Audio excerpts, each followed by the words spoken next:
Alors ce soir, j'aimerais parler du narcissiste, abus narcissique, personnalité narcissique. Et pour comprendre cette structure, c'est une structure identitaire, hein, parce qu'en réalité, on parle toujours, nous tous, on a une identité.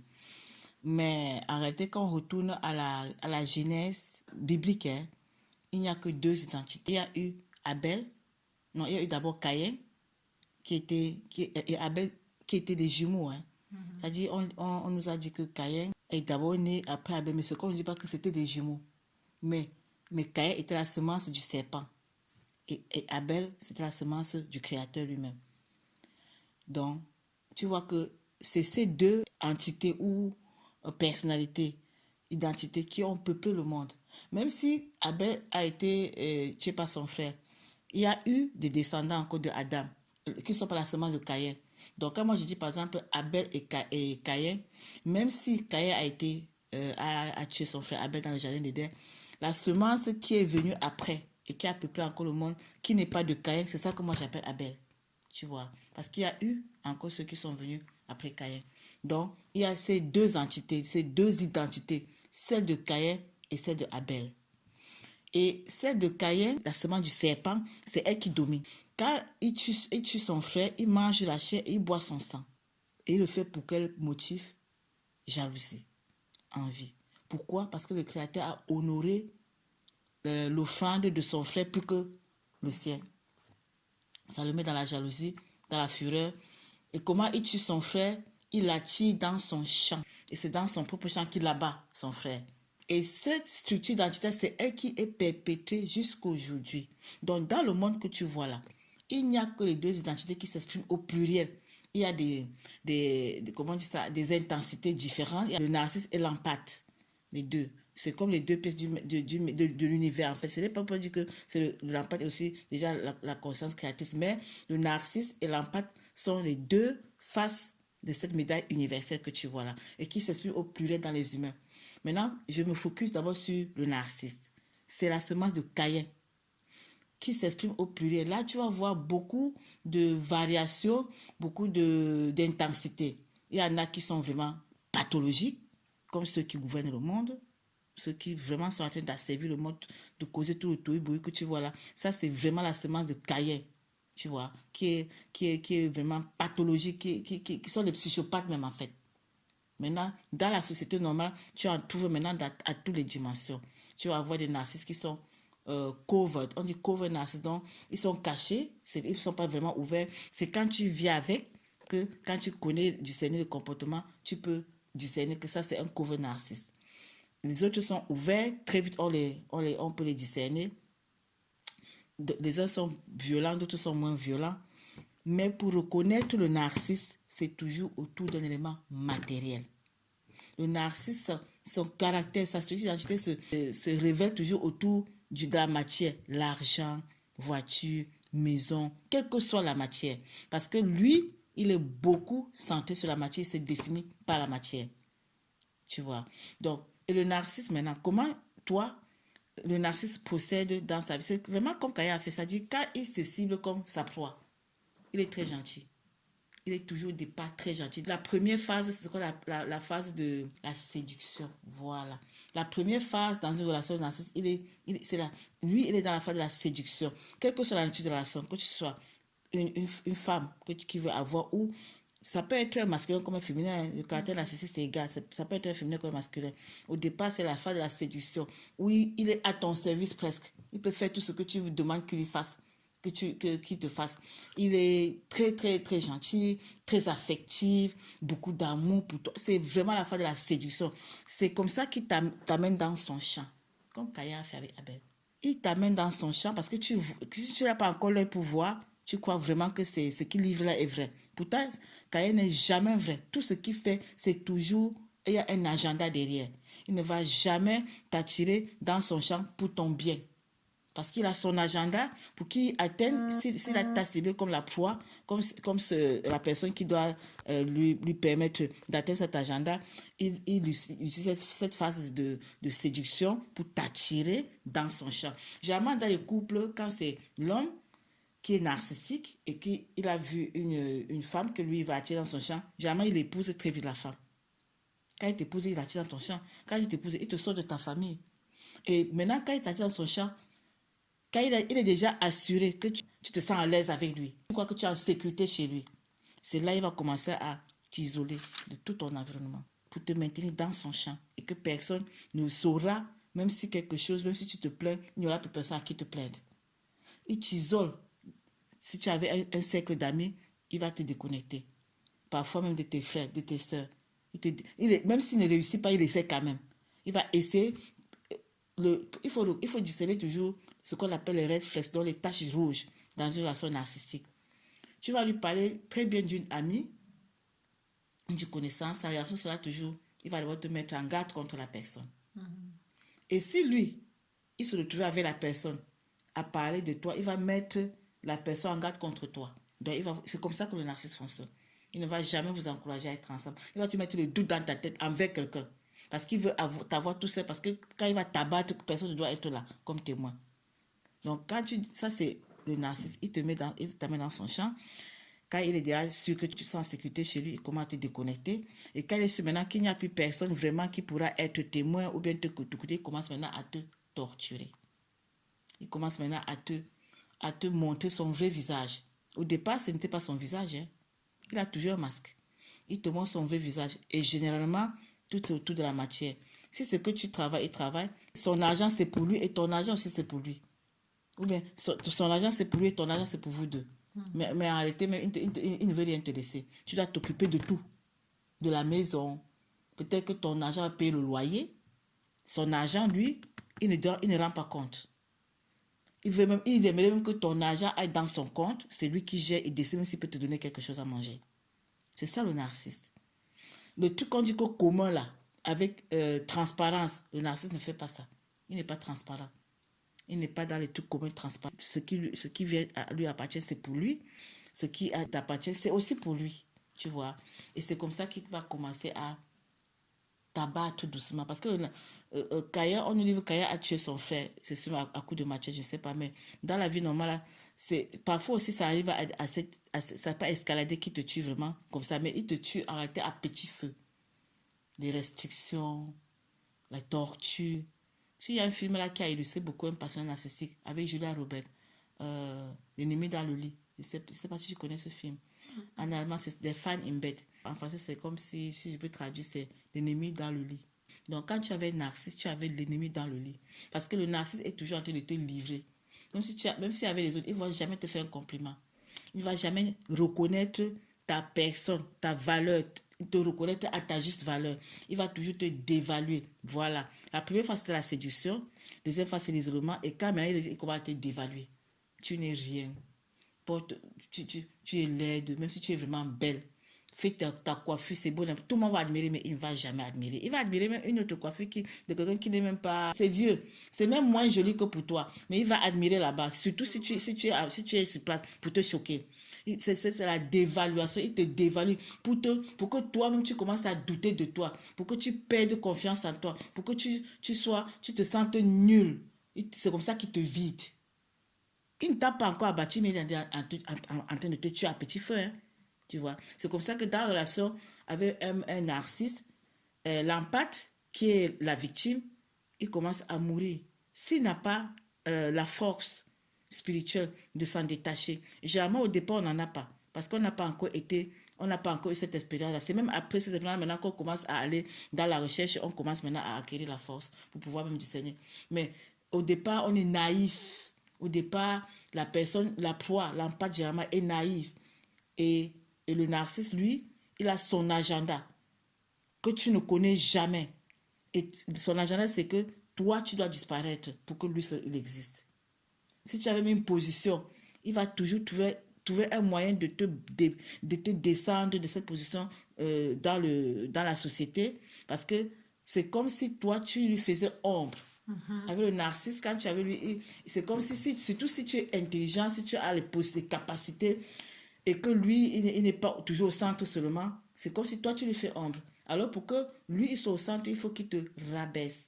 C'est ça qu'on appelle la dévaluation. C'est la fin de la dévaluation. Il te rabaisse, il te donne jamais ta valeur. Il va toujours même donner l'impression à tout l'entourage que tu n'es rien, tu ne vaux rien, même si tu as les diplômes, ça ne vaut rien. C'est comme ça que le narcisse commence à te tuer. Si tu n'as pas un mental d'acier, tu vas épouser aussi ce qu'il va dire de toi. Donc tu vas commencer à croire que toi aussi, tu n'es vraiment rien. Tu vois. Le but, c'est vraiment de te faire disparaître pour que lui seul il soit, pour qu'il existe. Si maintenant, par contre, tu représentes un volume d'énergie au niveau matériel très important, donc il te raconte tu as beaucoup de moyens. Parce que lui, c'est la matière. Le narcisse, tout tourne pour lui autour de la matière. Parce que Caïn, c'est la matière. C'est l'instrument de Satan qui régit la matière. Dans la Bible, on dit, c'est lui qui a construit la toute première ville. Il a donné à la ville le nom de son fils. C'est lui qui a porté les histoires de villes, génie civil, tout ce que tu vois, les concentrations dans les villes. Les gens quittent maintenant les villages pour dans les villes. Les villages, c'est les années d'Éden. Maintenant, on vient se concentrer dans les villes. On est dépendant du système qui étouffe. On est dans le métro, boulot, dodo. Donc, personne ne se connaît même, mais se laisse seulement emballer dans cette tourbillon dans les villes et comme une batterie pour continuer à alimenter le système, pour que la matrice fonctionne. En fait, c'est quelqu'un qui crée la matrice, qui régit la matrice. Et nous, les humains, maintenant, il nous fait tourbillonner dedans. Donc, quand tu avais un narcisse, que ce soit un mari avec narcisse avec une femme narcisse, ou vice versa, parce qu'il y a des deux, masculin ou féminin, ils ont le même comportement. Quand il finit de te dévaluer, tu ne vaux plus rien. Si tu as justement les éléments matériaux, le but c'est qu'il t'en dépouille. Il t'en dépouille, ça devient sa propriété.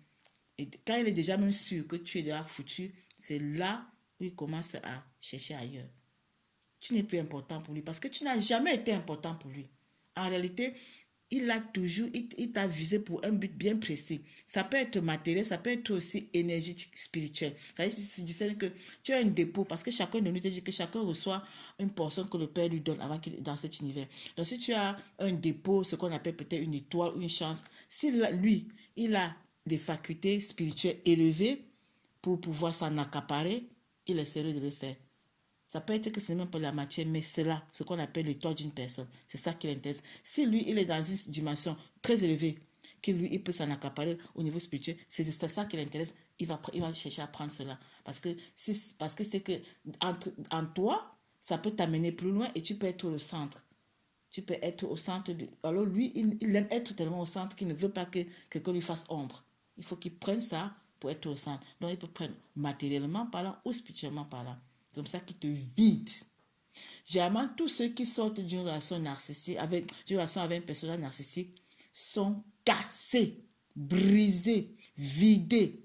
Beaucoup, ils ont étourdi. La majorité des personnes qui se retrouvent chez les psychothérapeutes, chez les psychiatres, en psychiatrie, peut-être même hospitalisés, quand tu vas au fond, il y a eu une relation avec un narcisse. Donc, elle était victime d'une manipulation narcissique.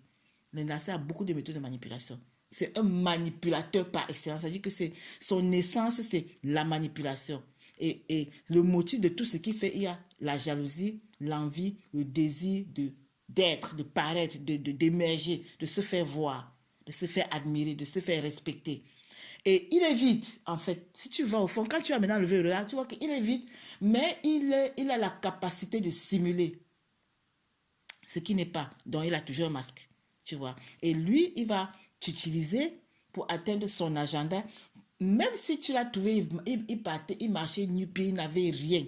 Mais comme il maîtrise la manipulation, il va réussir à manipuler, s'accaparer de tout ce que tu représentes, de tout ce que tu as.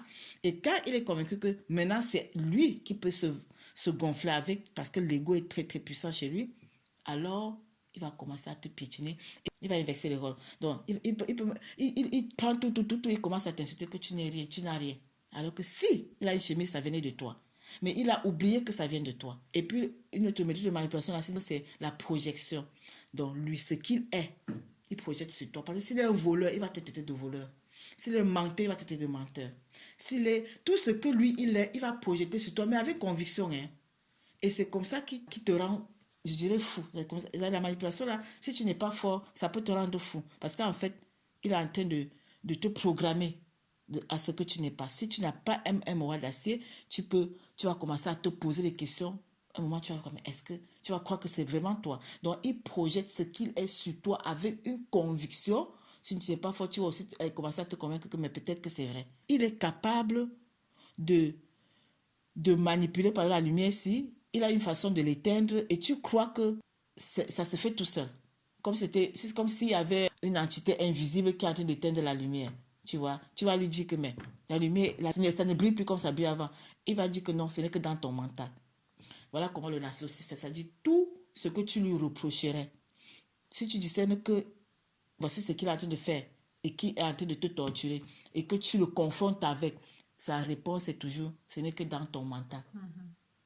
C'est une imagination seulement dans ton mental, ça n'existe pas. C'est comme ça qu'ils rendent des gens fous. Si tu n'es pas fou, tu te retrouves vraiment psychiatrique. Tu vois. Et c'est comme ça, accuser sans raison, accuser injustement, manipuler ton mental pour que tu vois que c'est toi vraiment qui es fort. Dans la parole, la Bible, Caïn a tué, peut-être qu'il a tué du coup, mais c'est que tout ce que je te cite là comme méthode de manipulation, c'est pour te tuer. Il est en train de te tuer, de boire ton sang, parce qu'il te vide de ton énergie. Parce que lui, il est vide. Il vit de toi, mais tu ne sais pas. Tu vois, tu crois que... Parce que quand ces gens-là, quand ils te rencontrent, c'est des gens vraiment physiquement très présentables, ils ont une jovialité, il t'a dit que tu peux croire que, wow, voici vraiment, si je ne suis pas venu, je ne peux pas vivre. Ça, c'est une méthode de manipulation dans la phase de la séduction. Quand son vrai visage se présente, tu te demandes, mais est-ce que ça n'a plus rien avec la personne que tu as connue? Les tâches rouges dans cette relation, c'est toujours autour d'éléments matériaux, que ce soit ton salaire, que ce soit la maison, que ce soit la voiture, que ce soit le repas. Vous pouvez même aller au restaurant, si vous pouvez sortir, si c'est pour dépenser et que ce n'est pas beaucoup à dépenser, il va le faire devant les gens pour que les gens voient qu'il s'occupe beaucoup de sa femme. Mais vous allez arriver à un endroit où il faut beaucoup dépenser, il n'y a personne, il te laisse payer, il n'y a pas de spectateur. Tu vois, c'est des gens qui font beaucoup de choses seulement pour les spectateurs. Toujours que ce que les autres vont penser de lui. Il faut qu'on le voit bien, qu'on voit qu'il est une personne de très bien, de très gentil, de très serviable, de très généreux. Mais en réalité, c'est exactement le contraire. Donc, dans l'univers du narcisse, il fonctionne à l'envers de la réalité, complètement à l'envers, projette tout à l'envers, tout à l'envers. C'est pour ça que beaucoup de personnes, surtout des femmes qui ont été victimes de manipulation narcissique, elles sont cassées, elles sont foutues, elles ne savent même plus qui elles sont, elles ne savent même plus où elles sont. C'est comme ça qu'elles font des longues années de psychothérapie, de psychiatrie, pour encore se retrouver. Tu vois.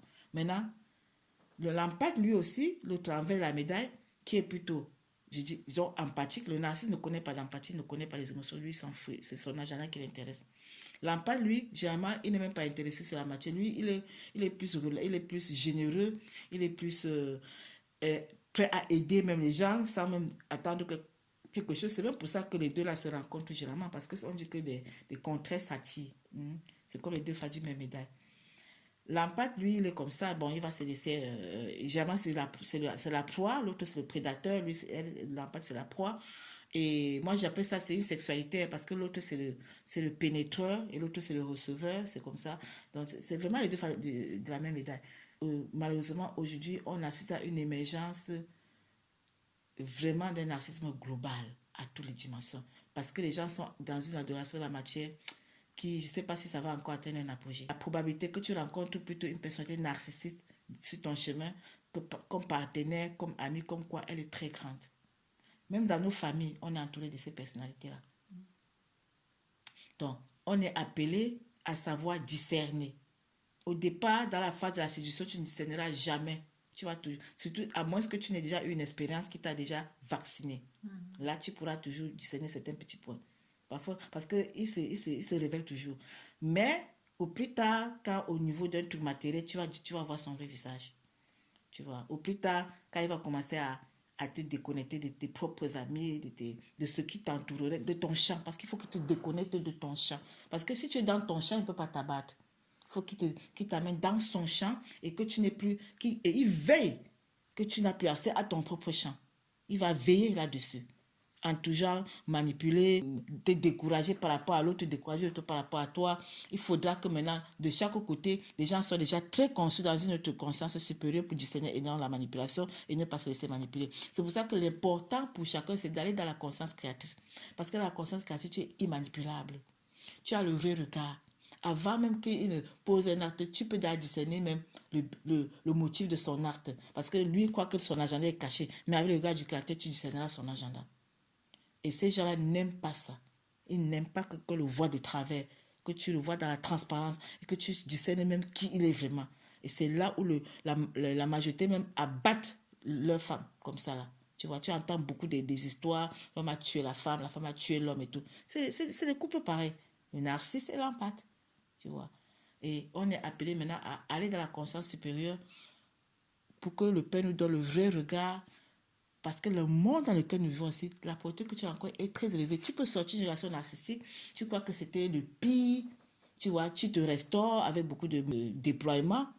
Et quand tu te lances encore dans une relation, tu te dis, mais je ne peux plus vivre le pire. Et tu peux vivre vraiment le pire si tu n'es pas construite.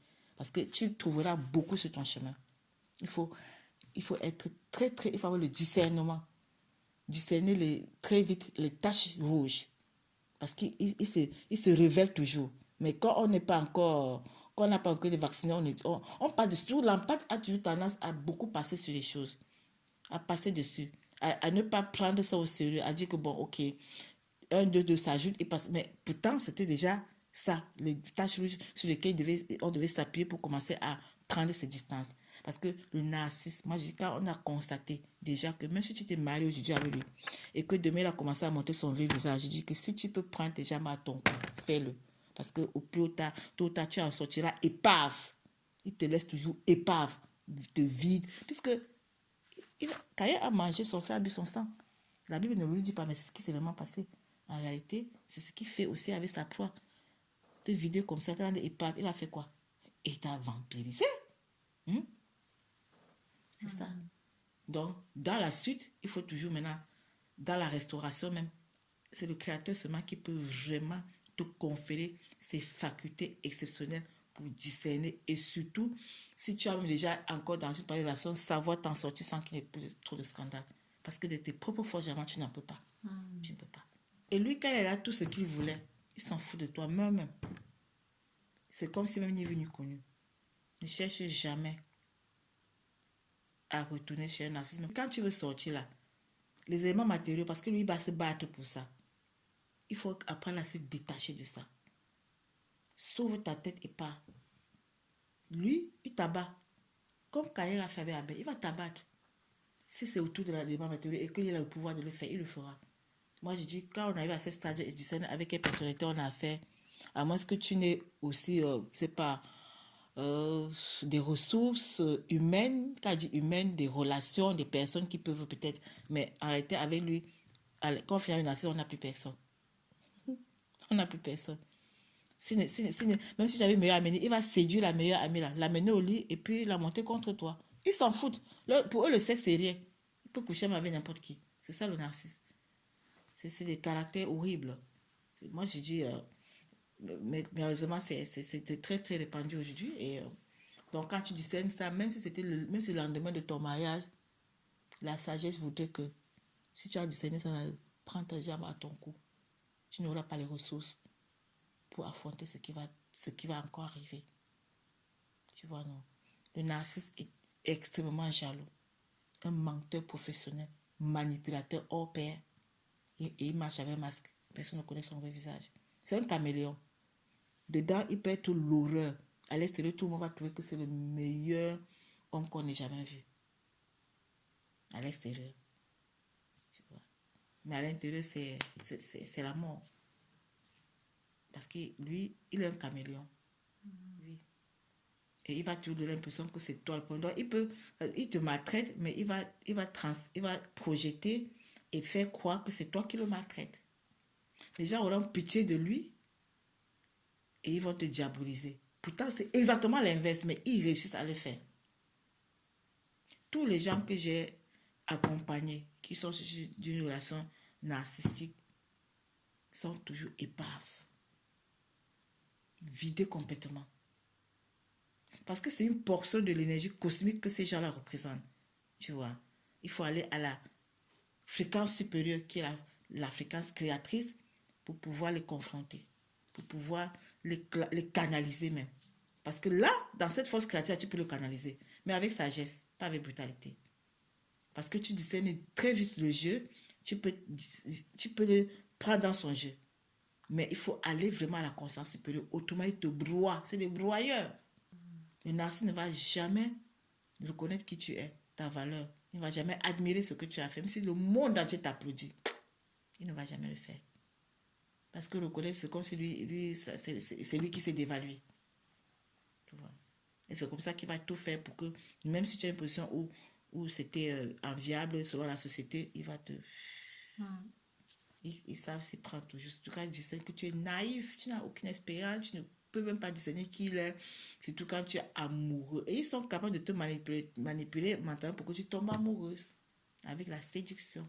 Ça, c'est des grands séducteurs, menteurs, manipulateurs, malhonnêtes, cupides. Quand tu regardes, que le Père te fasse grâce de te restaurer. Sinon, beaucoup finissent avec des dégâts mentaux, quoi. Ça dépend toujours des degrés de l'intensité. Parce qu'il y a ceux qui sont des psychopathes, d'autres qui sont plus doux, qui sont suites. Donc, tu ne peux pas savoir, mais toujours est-il que à la fin, c'est leur agenda qui est le plus important. Et pour qu'ils assurent l'agenda, si tu es le moyen, ils t'utilisent pour ça, ils s'en foutent. Dès qu'il a atteint son but, tu deviens le papier hygiénique qu'on a utilisé. C'est comme ça.